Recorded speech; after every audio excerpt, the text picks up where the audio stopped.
Okay, so we'll start now. Let's welcome everyone to the UHCI webinar, providing a sustainable, efficient and compliant, flexible 21st century with SFG20. I would like to thank everyone for attending the webinar today. I would like to thank all our speakers and in particular our main sponsor, Magenta. So I'd like to start by introducing Mark Griffiths, founder and managing director of WMA Consultancy, for chairing today's webinar. So Mark, thanks for being here, and over to you. Thank you very much, Guy, and good afternoon, everybody.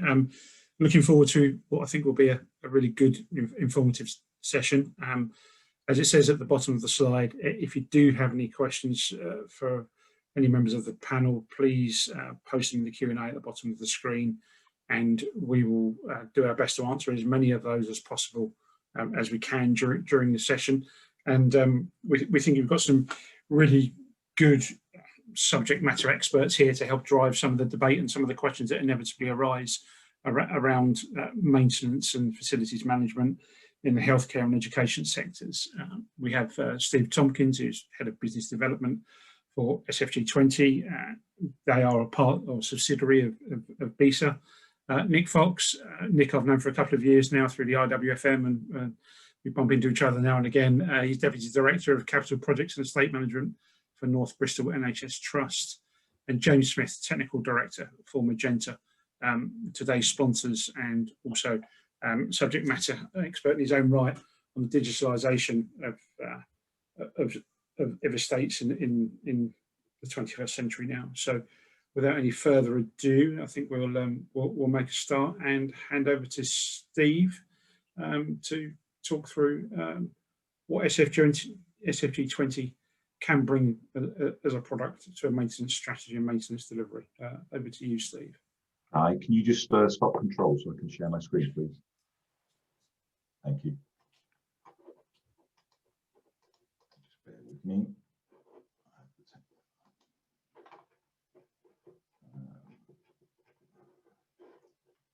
Hopefully my screen should be coming through now. Afternoon, everybody. Thank you, Mark. I'm just going to give a quick overview of SFG20 today and give a bit more information into some of our more recent and future development products.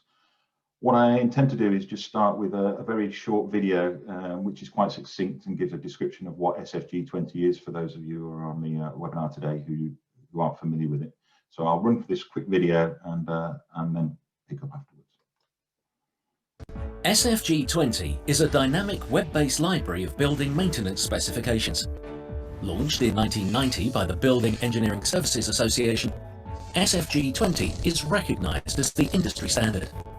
The library includes hundreds of maintenance task schedules and extensive equipment chapters. It enables users to specify maintenance activities, generate and respond to tenders, and to audit works.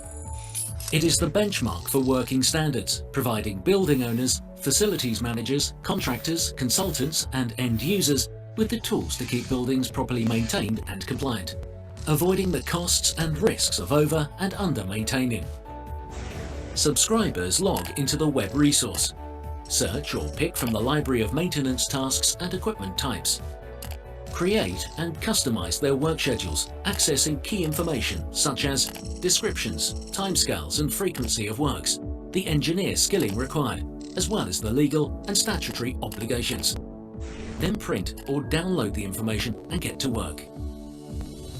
Users can also create bespoke service models for specific building types, for example, schools, hotels and offices. Our growing list of schedules keeps subscribers informed with the latest legislation and best practice, updated by leading industry experts. SFG20 provides peace of mind that buildings and equipment are being efficiently maintained and operated, saving time, energy and money. The world of building maintenance just got simpler. Super. So hopefully that's given, for those of you who are not familiar with SFG20, a quick insight. In terms of SFG20 itself, obviously the content is quite dynamic and we need to keep it up to date. At the moment, we have circa 330 pieces of relevant legislation within our content, and we're constantly reviewing that and checking that that's up to date. So it's giving you the latest information in relation to legislation and best practice. We also issue technical bulletins which inform our users in terms of specific changes that are happening within the industry sector. We also give a notification of potential changes in legislation before they're issued or being issued or out for review, so our subscribers can go in and look at what potentially could be happening within the industry sector longer term, or even be involved in shaping some of those particular policies that are being developed.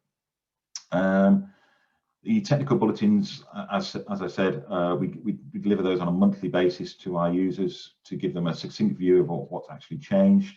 And in the process of SFG20 at the moment, we have circa 70 new schedules will are sort of coming on board on the next sort of month or so. What I did want to mention is more specific some of the other products that we do offer in relation to SFG20. SFG20 itself has a core schedule set, but we have some specialist service sets. One's specifically aligned to the healthcare sector, obviously the HTM aligned.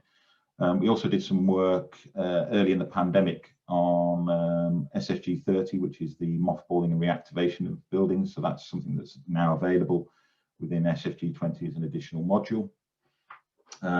We also more recently have created some functional sets which are specific to the industry sectors. So we've created care home sets and residential sets. Also not listed on here, but part of our core set is we also have a COVID-19 specific tasks related to SFG20 on how to handle that. And that was something that we produced early during the pandemic in terms of forms of webinar, but that's now incorporated in the product. So there's considerations for COVID. Also more recently, we've developed and produced and launched an Android mobile solution. So the SFG20 can now be consumed in a mobile version. So it gives you access to the SFG20 schedules in the field, task criticality visibility, and also you can produce a conformity record within there. So you can look at the asset maintenance regime as a summary. You can look at the assets in terms of the tasks, the maintenance, the frequency, the criticality, and also details and the skill required and any relevant legislation that needs to be adhered to as part of that particular task. And then you can create the job details, the client details, select the task performed, and produce a condition record which can be left with the client. We've also been working in collaboration significantly with industry bodies. So we've been working with MBS on Uniclass 2015, RICS, Royal Institute of Chartered Surveyors on the new rules of measurement, and also SFG Guide M on the life cycle guide tables in Guide M. We've been working in collaboration to unify these particular data structures. The objective for using this is to provide a standard map naming conventions, but also supporting industry foundation standards, like I said, new rules of measurement, SFG20, SFG data. And creating these relational structures eases in terms of the management of data and content. And that sort of leads us on to looking at the whole life cycle in relation to SFG20 and these particular mappings. We are developing an asset management solution to support on the back of SFG20, so further documents can be retained and used, but it's designed to support obviously BISRIA's soft landings and the ongoing use of data, but not disrupt the actual data purpose of the information. Also, on the back of that, we've created an asset mapping solution. There we go.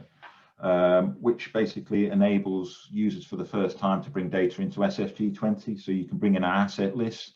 If that asset list contains any of the naming conventions, for instance, an SFG20 code, a Uniclass code, an NRM code, or a SFG Guide M code, as you upload that data, either in an Excel format or in a 3D IFC file model, it automatically selects the SFG20 schedules that are appropriate for the assets that have been listed within there.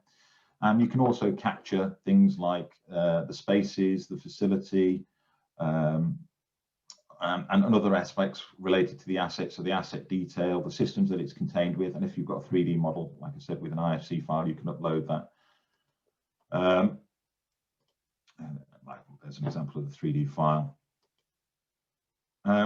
in conjunction with asset mapping, we've also released earlier this year another product solution which is called Resource Modeler. Resource Modeler enables clients to model SFG20 content in terms of establishing resources and costs associated with it, to give visibility of forecasting, help with budgeting, or even with our support, maybe through a consultative arm, assist with tendering. The really interesting fact is, if you purchase asset mapping and resource modeler, potentially with those solutions combined, you can start modeling on designs and seeing what the costs potentially will be for maintenance. We're also doing significant development on our API solutions, so this data then can be transactioned into third-party systems and be consumed in the field.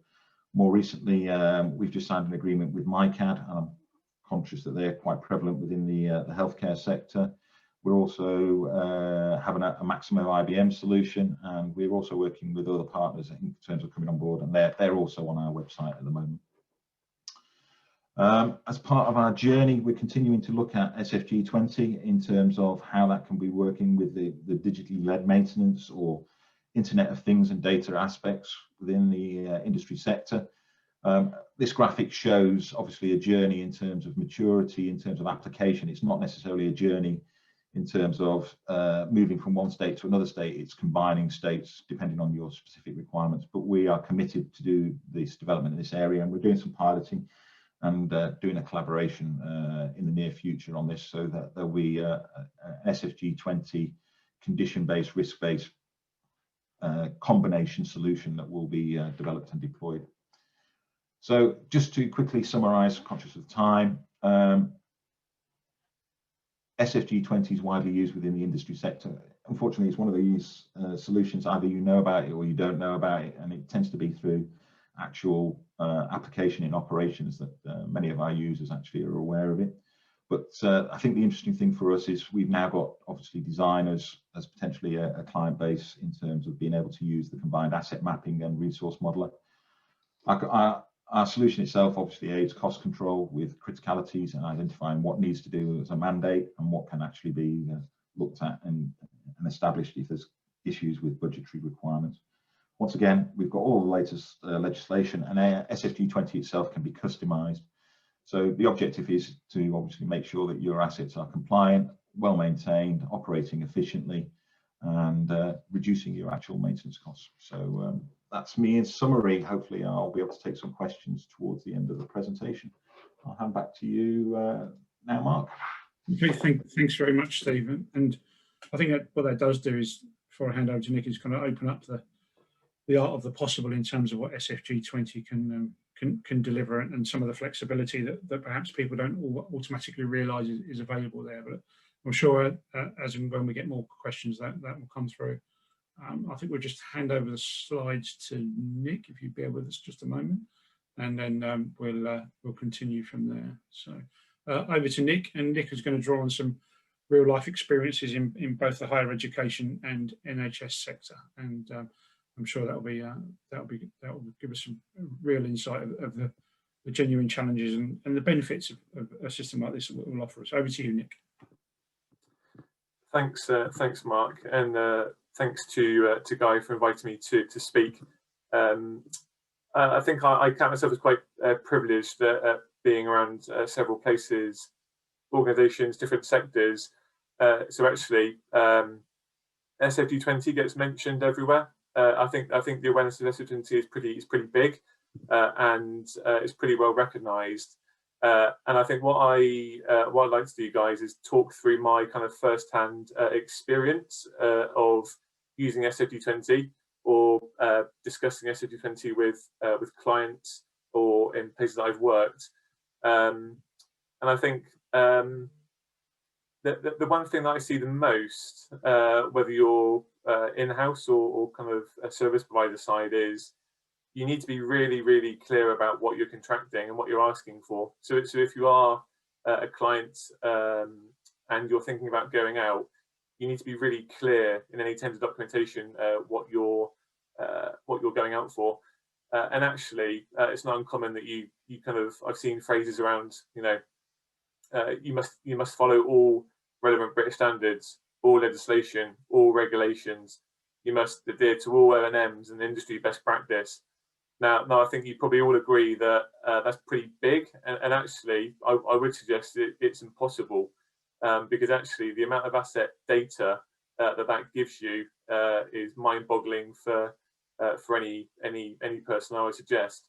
And so if you are joining and you are a client, be clear about what it is that you want doing to your assets, and if you're a service provider, be really clear about what you're signing up for, because I've had that experience from both sides of the fence.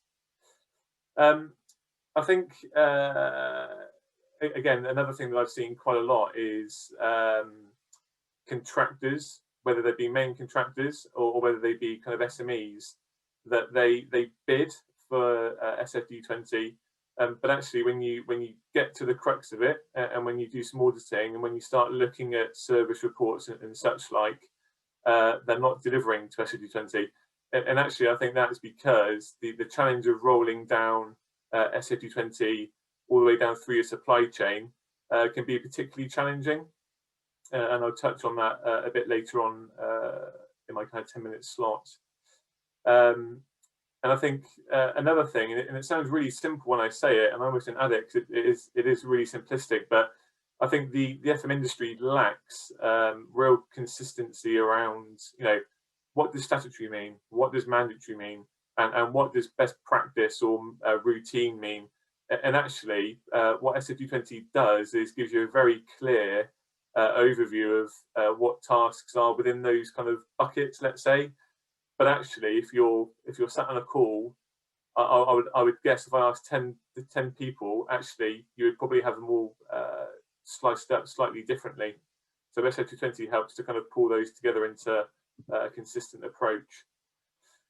And again, I've tried to put a few things about what I've heard, and I think that the top one, SFG20 is too expensive, is probably the one that winds me up the most, if I'm honest. And with all respect, the good old saying, well, we're maintaining our assets appropriately. Well, you evidence to me how you're maintaining your assets, and maybe I'll believe you. But actually, when you kind of dig a bit deeper, from a too expensive statement, generally there's been no cost benchmarking done. So actually, at that point, you're dismissing SFG20 without actually doing an element of work to prove or disprove. And I'd also say that that's really difficult as well, because for SFG20, you'll be benchmarking against a comprehensive best practice standard, which actually most places that I've been to are way off of that, actually. So even comparing eggs for eggs can be difficult. Like I said, there's often no evidence about what maintenance is being done. And again, if you're sat there and thinking, that sounds a bit odd, I think I had an experience of going on an asset management course, and I was in a room with lots of network and utility folk. And when they were talking about, oh, you must maintain your assets to O&Ms, I went, not generally in the FM sector. And it was only about 10 of us in the room, but they were all aghast. And actually, if you think about it, in the sector, do we maintain boilers to the O&M? No, we don't. It's just not. It's not common. I'm not saying it's not done, but it's not very common. So SFG20 helps to kind of close that gap. For those that know me and have kind of read articles and stuff that I've posted previously through different forums, another favourite one of mine is we're fully compliant. And I love that conversation with people, because I often go, well, what does fully compliant mean to you? Because again, from an industry standard, that's very loose. And actually, if you talk at the highest level, you could go, well, you've got 10 boilers. Are you maintaining those 10 boilers on an annual basis? Yes. You could argue that's compliant. In some people's eyes, absolutely it is. But actually, you could argue if there's remedial work, has that been completed? Does that then mean it's compliant? Question. And again, if you ask 10 different people, you'll get 10 different answers. Another common one that I've had is, you can't adopt SFG20 because you don't have enough labour. And again, where I've done this exercise, often the case is that if you benchmark against a standard, you would cut through quite a lot of grovel that tends to be in PPM regimes. And actually, whilst you might end up with a bit more, generally the difference is pretty negligible. And just touching on kind of Steve's introduction, I think for me there are some very clear benefits of SFG20, and I think that the one big thing is probably the latest work that Steve and SFG20 have done around the asset mapping in the asset structure. Asset structures is a huge bone of contention with me personally, wherever I've been, because I think it's a problem in the sector. But actually, SFG20 now mapping against Uniclass or NRM and against the life cycle tables in Guide M, all of a sudden gives you a fantastic position to be in. So that's a real positive. And again, I think a bit of a misnomer or a bit of a myth is that actually you have to follow SFG20 verbatim. If you don't follow every single bit of SFG20, you're not following it. Well, again, that's a myth that I'd like to dispel, because actually you can use SFG20 as a benchmark, and there's lots of information in there around, you know, A, the task, B, the frequency of the task, the skill set of the person to do it, the task, the time that it takes that task, and the method of doing that task. I think I would argue that whilst you might not be able to swallow the pill of following every little bit of that, what it does do is give you a really neat benchmark to baseline your kind of operations against. Obviously, Steve touched on there being an HTM aligned task schedule, which with my current day job we're using very heavily, which is amazing. Management audits, again, there's often when you talk about maintenance and PPM, you're talking about, you know, putting a screwdriver to a widget. You're not talking about, have you got your TM44 inspection, for example. And again, often those management type audits get overlooked. So SFG20 gives you a really good basis for what to do and how. And I've put there a bit tongue in cheek, really, increases the possibility of being compliant, because again, compliant is a very individual thing, I think, to be honest.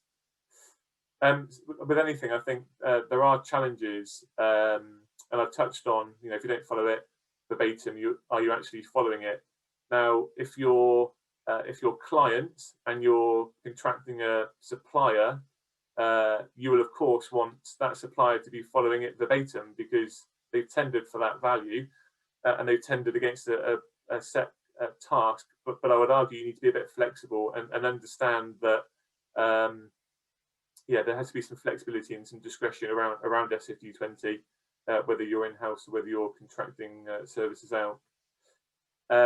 Obviously, the asset structure, I would wholeheartedly say that that's a starting point for everyone. Get your asset structure in place, and often not many places, certainly in the FM sector, have an asset structure or an asset capture against an asset structure. Most people have an asset register. We all know that asset registers won't be 100% there or thereabouts, but you need to align it to a structure. Another one that I get into a debate a lot of time is around British standards. Now, the kind of the UK hierarchy of legislation. Again, you ask 10 people if British standards are law, you'll get 10 different answers probably.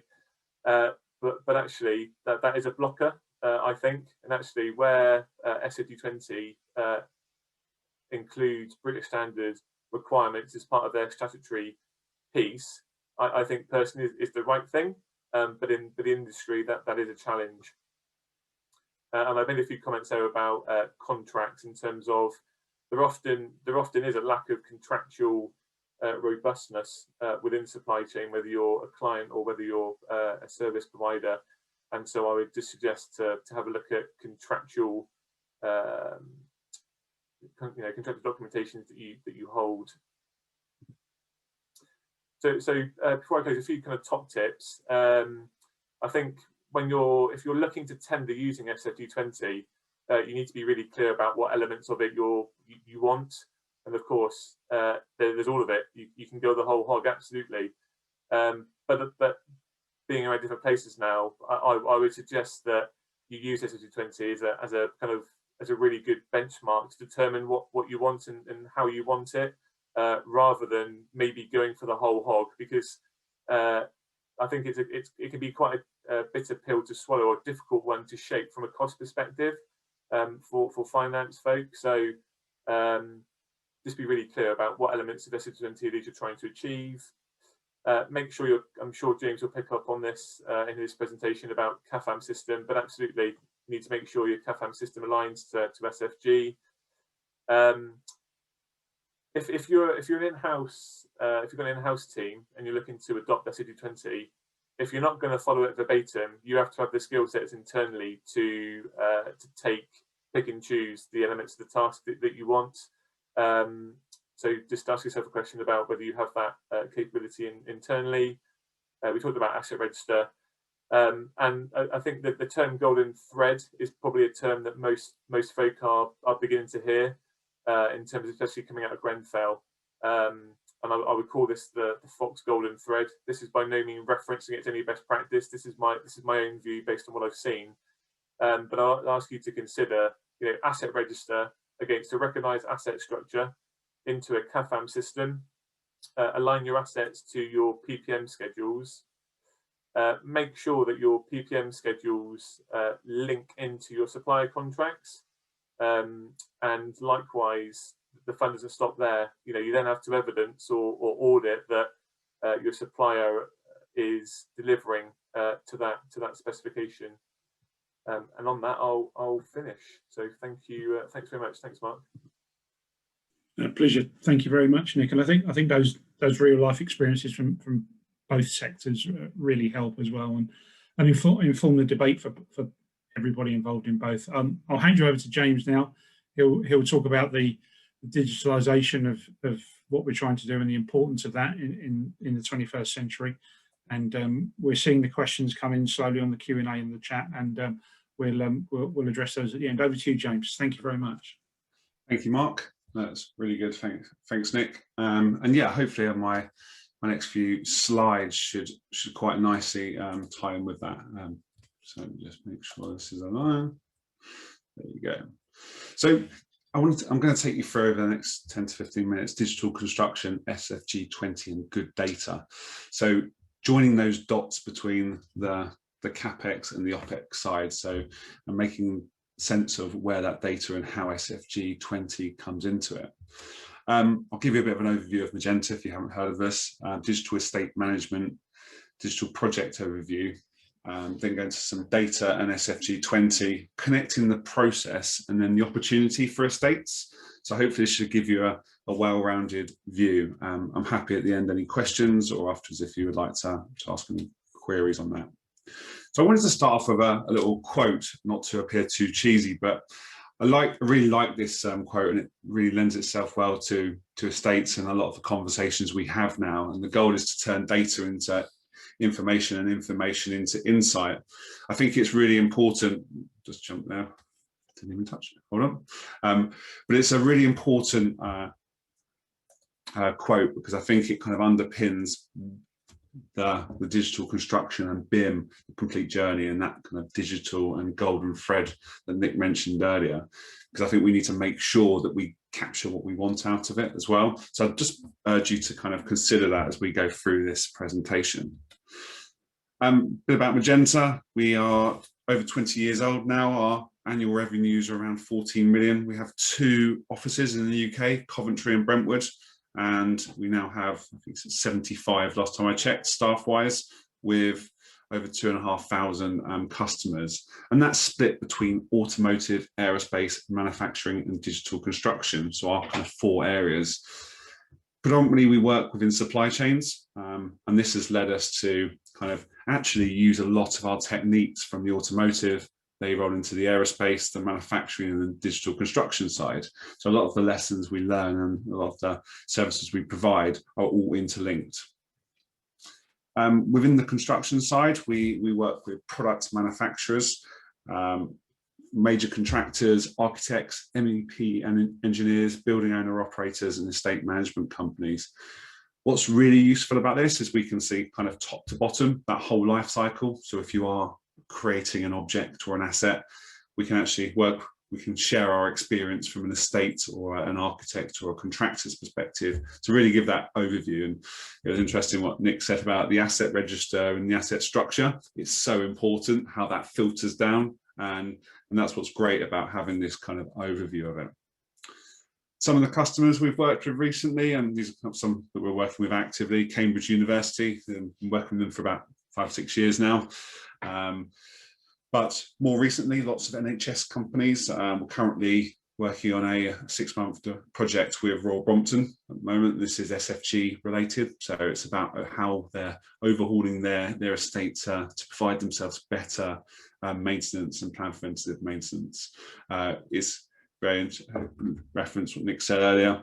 We're actually picking the best parts of it. We're not trying to boil the ocean, and we're actually linking that up with QFM. So making sure that CAFM tool is working and working with the CAFM provider to really make sure that works, but not recreating the wheel in that process.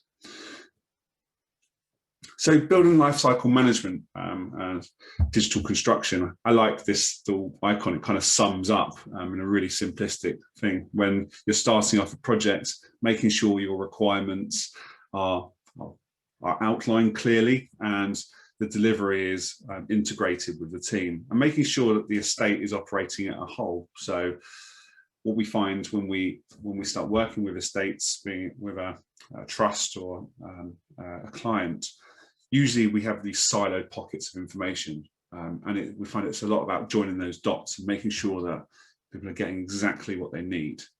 We also find leading the conversation with contractors. I'm sure from a estate's perspective, a lot of if you've had recent buildings built for you, you find you're getting very much led by the contractors. Previously, the CapEx part of the project has always been the more evolved in the BIM world. So we found that's been very actually pushing it. So we're really keen to make sure that the owner operators actually get what they're asking for. And whether that's distilling it down into kind of starting small and building up that scope and having a continuous lessons learned loop is really important for us. And making sure that specification choices are based on business intelligence, so actually what you're capturing and that information is correct. We always like to set out at the beginning of it how the estate's kind of framework sits. This image really kind of sets out and defines how it's interlinked, and this is one of my colleagues has put this together. But it really outlines the organizational information requirements. So I mentioned there the ISO, actually previously the PAS, and how that actually links back to your asset register, your asset information requirements, and your asset structure, formed by your employer information requirements, and then led to how you share that with teams outside. So a common data environment, albeit if that's internal or external, another big debate for a different session, and how that works, but that's one that we come up with quite regularly. But then being able to share it with internal project teams, making that accessible, but ultimately making sure that design information and data is there. And I'll reference it later, but soft landings, the power of capturing information early on in the project is really key. And this is where if we're using classifications and tools, you can easily access this, and to give you accurate costings instead of value engineering at the last minute, and then understanding that actually in the long term this asset is going to cost you more, and then linking it back into your estate management systems. So be it this is a CAFM, if this is space planning, MyCAD was referenced earlier. We work quite heavily with Cambridge on that, making sure that the room layouts are correct, linking that back to your ERIC returns, and that information is easy to access. Then linking up to your CAFM tools, making sure that it's all linked and synced with each other. Validation and updates, and then asset property reports to make sure that it all comes back into one area. And then looping back round into that continuous improvement, so lessons learned on projects and how that works from that side. But in order to do this, we usually find that having a schematic where we can understand, and I think hopefully if you're looking at this, you can resonate with different parts. I would fully expect you to say, well, actually, we don't do it this way, and there's different parts, but that's usually part of the debate that we have with our customers and clients. But then having the benefits of it. So I always like to kind of look ahead, and I think having the strategy is really important, and having a long-term goal, because you can find yourself into silos and pockets, and they distract from where you're looking for going forward, and that vision for your estate.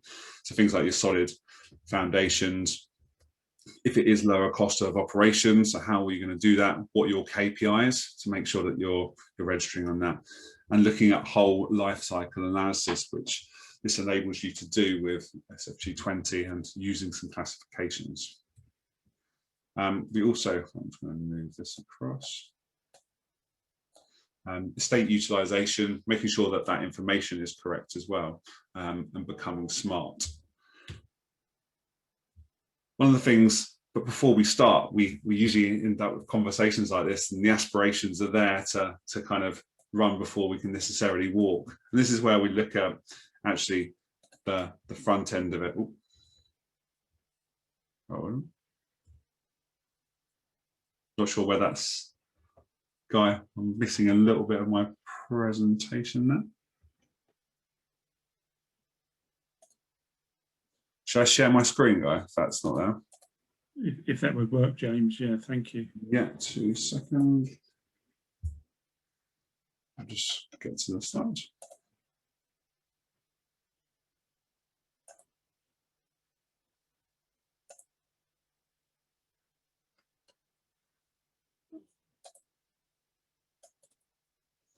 Okay, can you see that?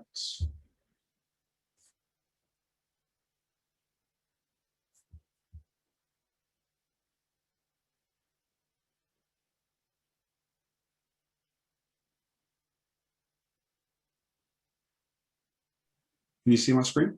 I can see that now, James. Yeah. Okay, wonderful. Let me just go into presentation mode.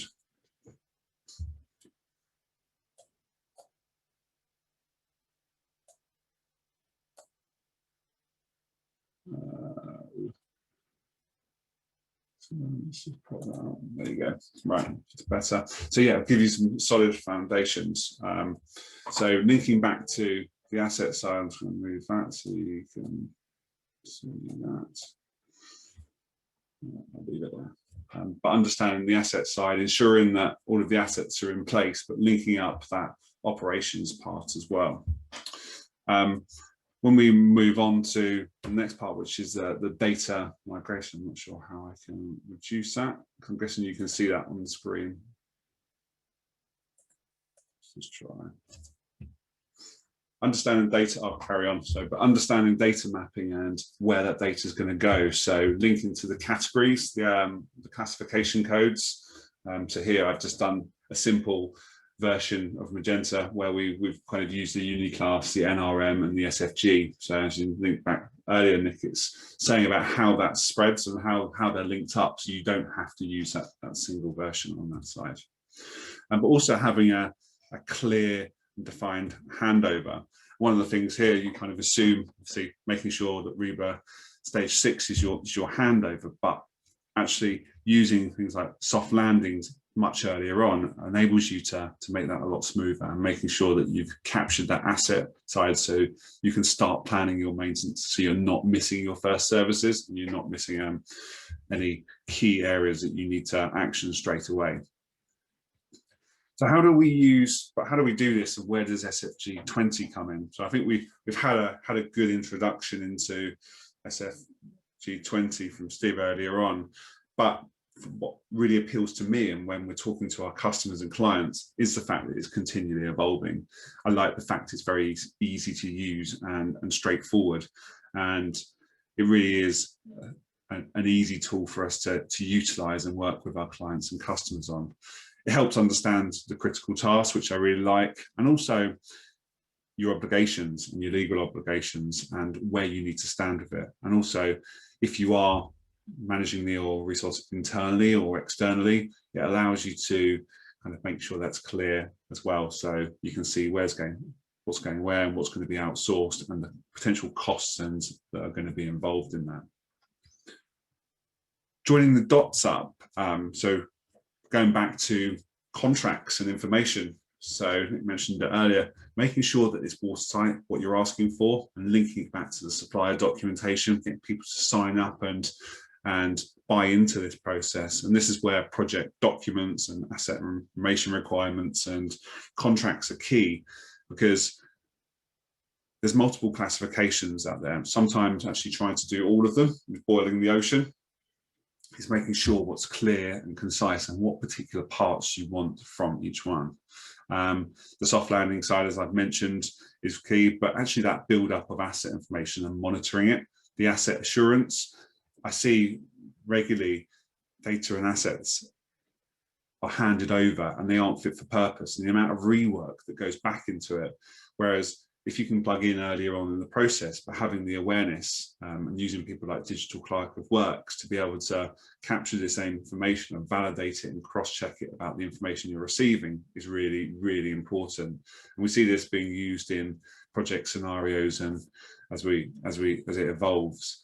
But having a good strategy, making sure you know what you're asking for, framework of information, and really using those classifications and those whether there's SFG regulations, so you can see how the assets are graded earlier on, so that when they link into the CAFM tool, they're there and they can be used. We see time again, actually, we don't have an asset field or an SFG field within our CAFM tool. Well, actually, we always urge people to contact the providers. QFM were an example. It was relatively new, but they've been really open and they've worked with us to be able to adapt. So I think they see the bigger picture, but it's important for them to make that work and work with them. And usually they're very open. And as Steve mentioned, there's people like Maximo and IBM who are kind of already there using this. So it's good to know if you've got an existing tool, it's kind of one less barrier to work with. But then importantly, feeding that back, keep on talking about this learning loop. You won't evolve your estate if you do not kind of bring that back into the learning loop on the backside of that. And I like to break it down into the journey of an asset. We have a tendency to talk very theoretical, and I can be guilty of it myself, but looking at the asset and how that's stored and the information, and where that can, the kind of the transportation portal. So I've just picked a model here, but really going through so you can see where those classifications, so if you're mapping it with an ISC file, how that SFG file is being transported along the process from that CapEx to OpEx side. So being exported out into essentially the simplest term and the Excel format. So if we think of Kobe, the reason why that's created, and then that can be sent out into different tools and checked in tools like Celebri to make sure that this is captured along the way and en route. It also allows you to kind of enable yourself to preempt what's coming and make sure and validate those classification prior.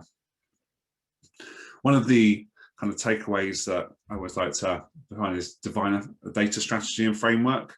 Make sure you've got a plan in action. It's so important for what you're asking for.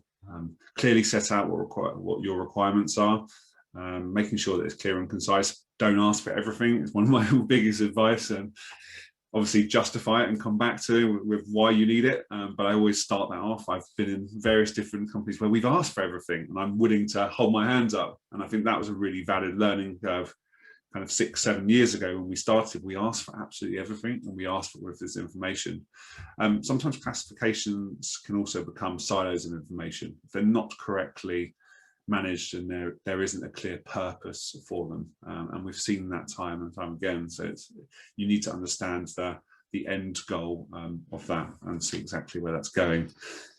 I mentioned the data, but also the asset or liabilities, as one of my colleagues was discussing with me yesterday. Is it asset or is it a liability? But having that clear strategy, framework and structure is really essential to making sure you engage with your CAFM providers, that says to identify suitable fields, and then understanding how the information will be used. I think the awareness part is key. We do a lot of awareness and it's change management when you are implementing something like this. I think that's a real key kind of thing to have in your mind, making sure that people are aware of where that goes. And then linking back to kind of the original quotation, before I finish, it's turning it into information and information into insight. And I think that's really where classifications and data and SFG20 can really, really help organizations into kind of making better informed decisions. And looking forward, we're looking at digital estates, we're looking at that virtual cities eventually, but being able to have that in place by putting the groundwork in the solid foundations, because the classifications are here to stay. They're in industry recognized, and they help to build up that information that's being built on. So when you do look 10, 15 years down the line, when you're automating your routes and you're automating your vehicles around your estate, it's about having that kind of set up at the very beginning.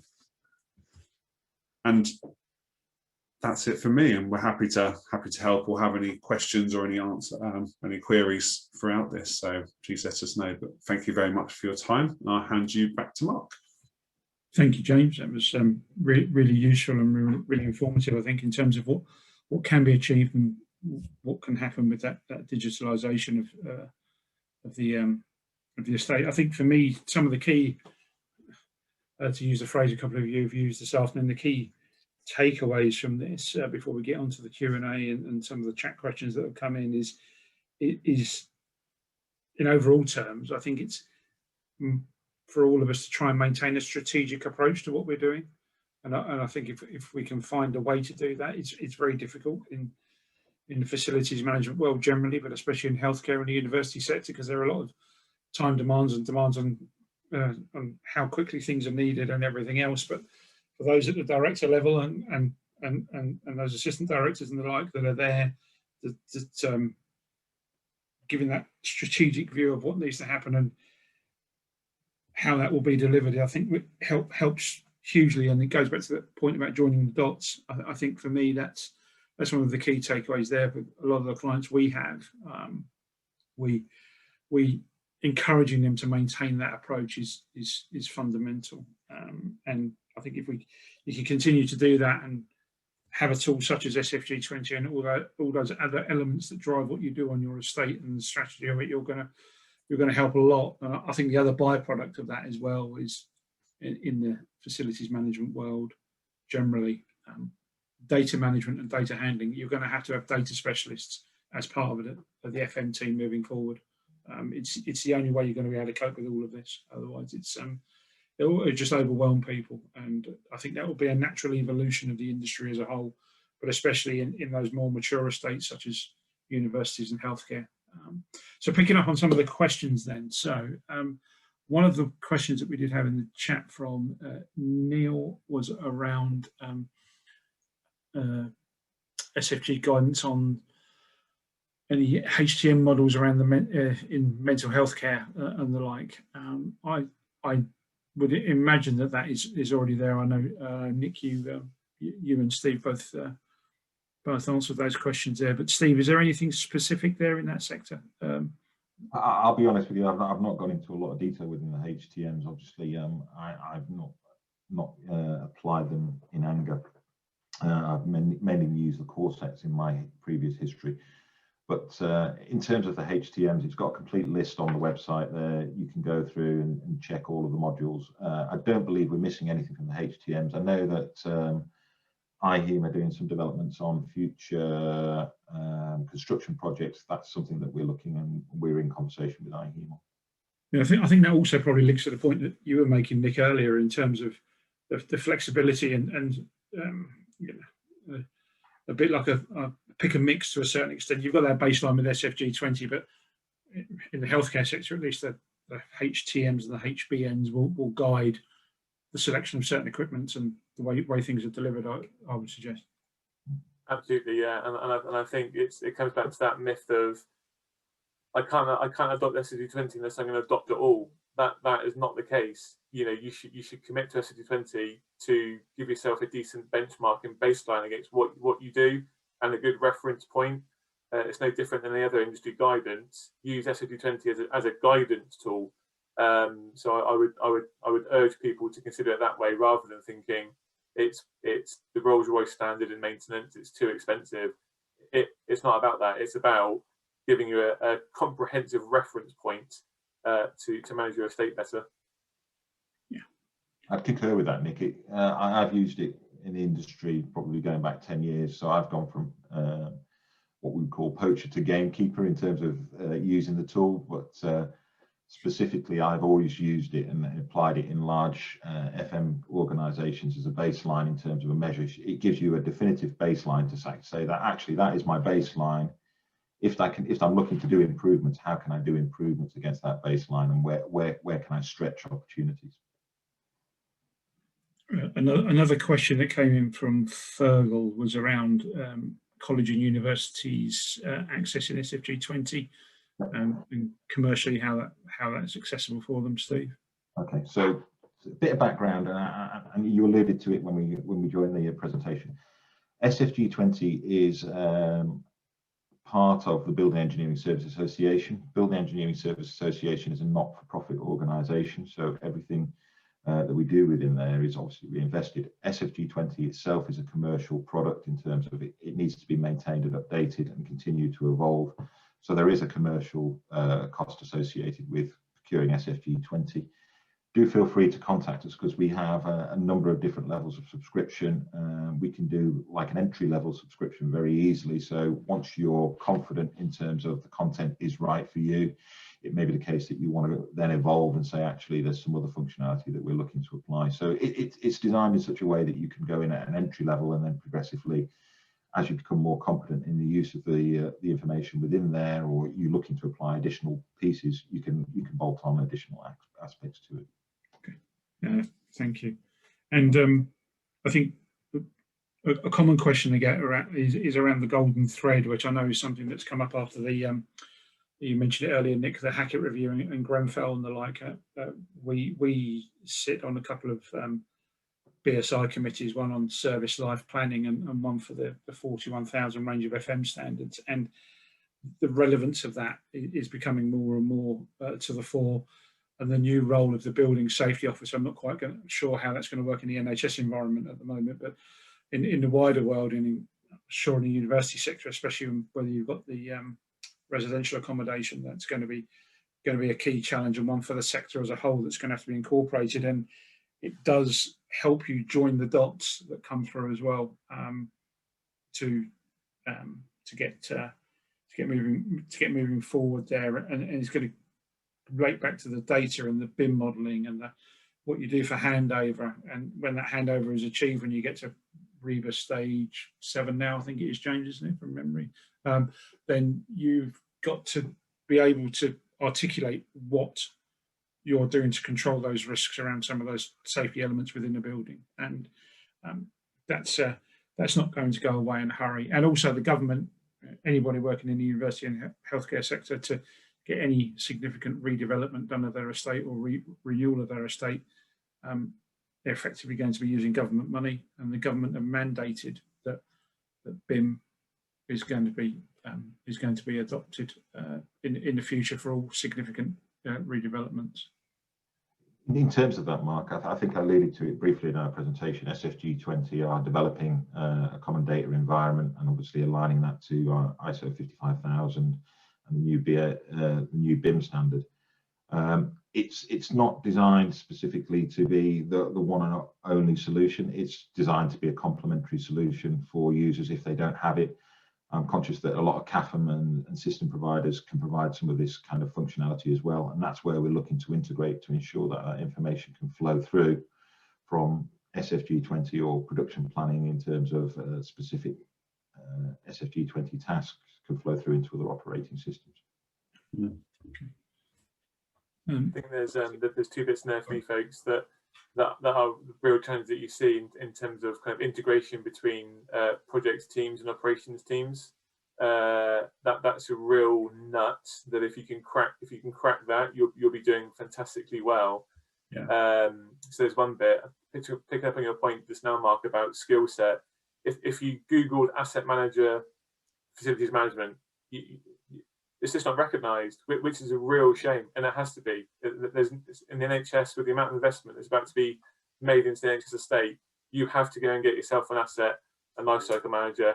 If you don't, and you expect maintenance staff to pick that up, you won't get off the starting block. So there needs to be a recognition that asset management is a skill and it's an expertise that you should be going out to employ. Yeah. Agreed entirely. Yeah. And I think looking at James's slide, you know, when you take a strategic view and a holistic view about the data that you manage and the stakeholders that have an impact on that, you have to start with that, because otherwise you will work in silos, and you have to understand what everyone brings to the party. And I think, you know, there are ways of one thing that we've kind of done in the past is, you know, if you're create a project requirement document. So before you've even gone out to tender, as part of your kind of derogation process,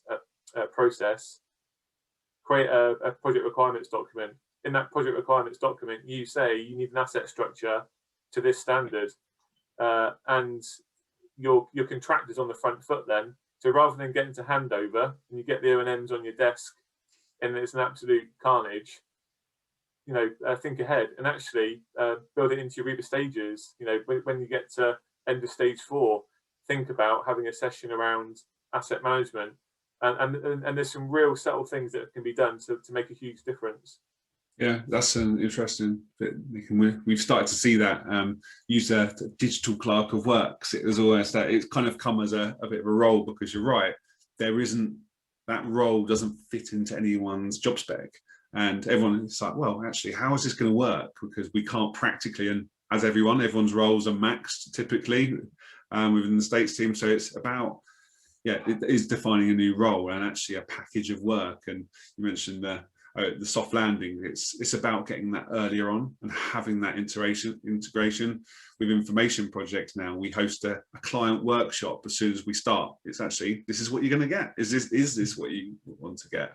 And I think it's that link, and not just, and you've mastering the capex to opex is the part. That's the bit at the moment that on a typical project, the contractors, in my opinion, and architects are fairly well advanced. It's that gap between handover and maintenance that really, yeah, is crying out for something to kind of fill that gap.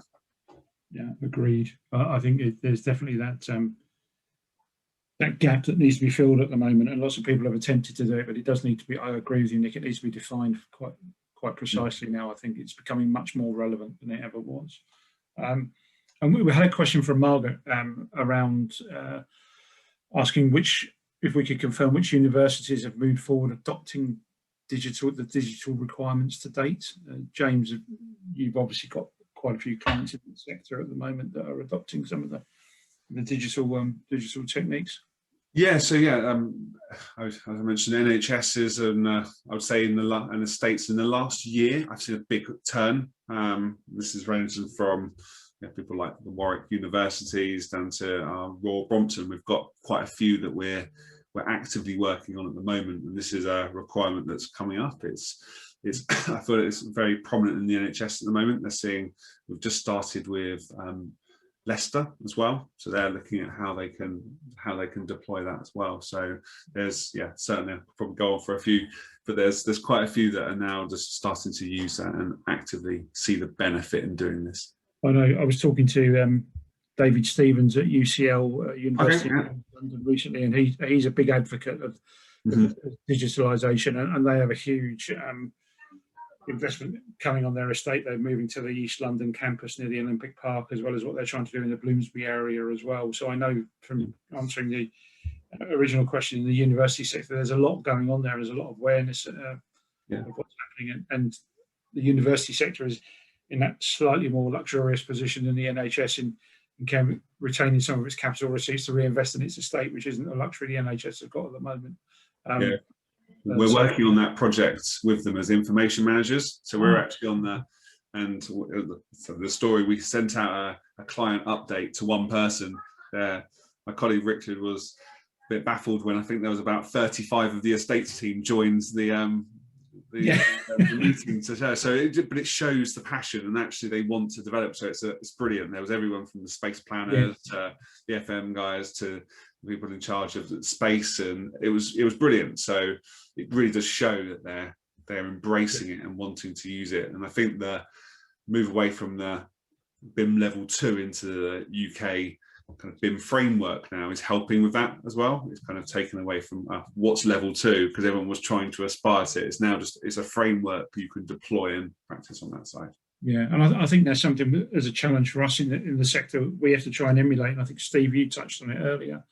That I think you showed it as a maturity index in terms of what you do with your maintenance strategy. And I think it went up from 1 to 5 on that curve that was shown on your slide earlier. And yeah. I think SFG20 in its standard form, that planned maintenance is kind of level 2, and then when you start looking at condition based and kind of augmenting your way up the line, you become more strategic. You know more what's happening on your estate, and you can make more informed data driven decisions, if I could speak properly.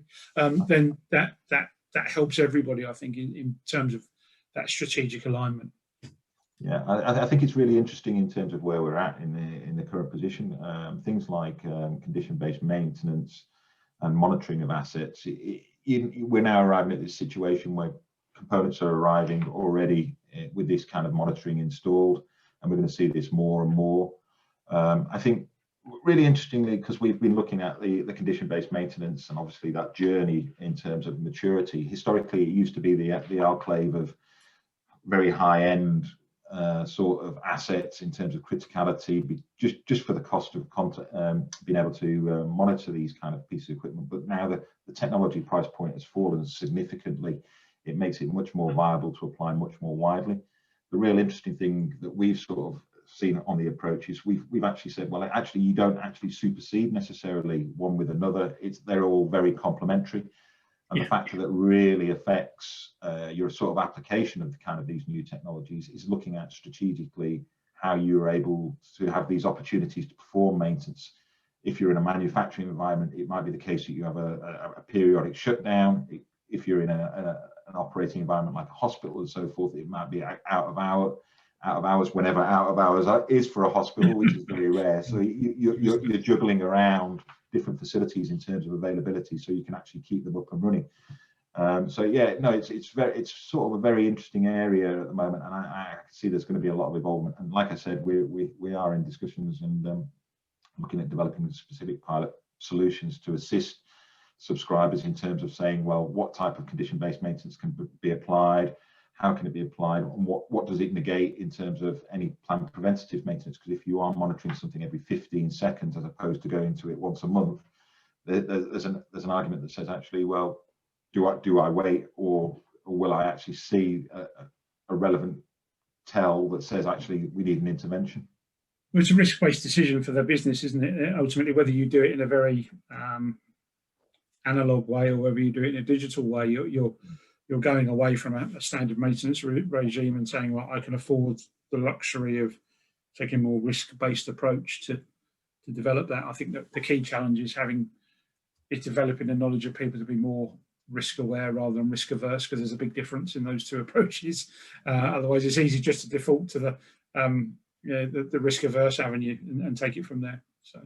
It was interesting, the comments earlier in terms of other industry sectors, because I was originally in the rail industry sector going back too many years probably, but it was really interesting because I cut my teeth in terms of maintenance on things like the application of RCM, because we were doing design and construction of some of the newer trains that are, well, I say newer trains, they've been operating for about 20 years now, but we were looking at actually how can we streamline the maintenance at the design phase. Can we design out actual maintenance requirements? Can we look at making sure that we'd never have a wrong side failure or a hidden failure that could actually have significant consequences?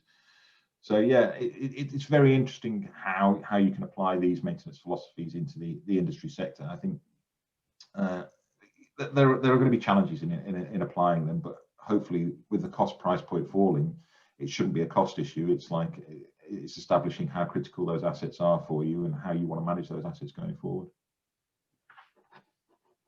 Yeah, I agree, and I think what today's session has done is sum up for everybody the ability to take a modular approach in how you go about your maintenance strategy by using a tool such as SFG20, along with other elements as well that will build up that profile. From a personal point of view, thank you very much to the panel. I've thoroughly enjoyed it, and thank you to you, Guy, as well. I'll hand back to you now, and thank you very much for everyone attending as well. Well, that's great. Thanks, Mark, for that. And thanks, Nick, James and Steve. Appreciate your time. And thanks to everyone for attending. There will be a video recording that will be sent out first thing, probably tomorrow morning, which I'll post out on LinkedIn and also drop everyone an email. But thanks very much for your time, and hope everyone has an enjoyable day. Thank you and goodbye. Thanks, man. Thank you.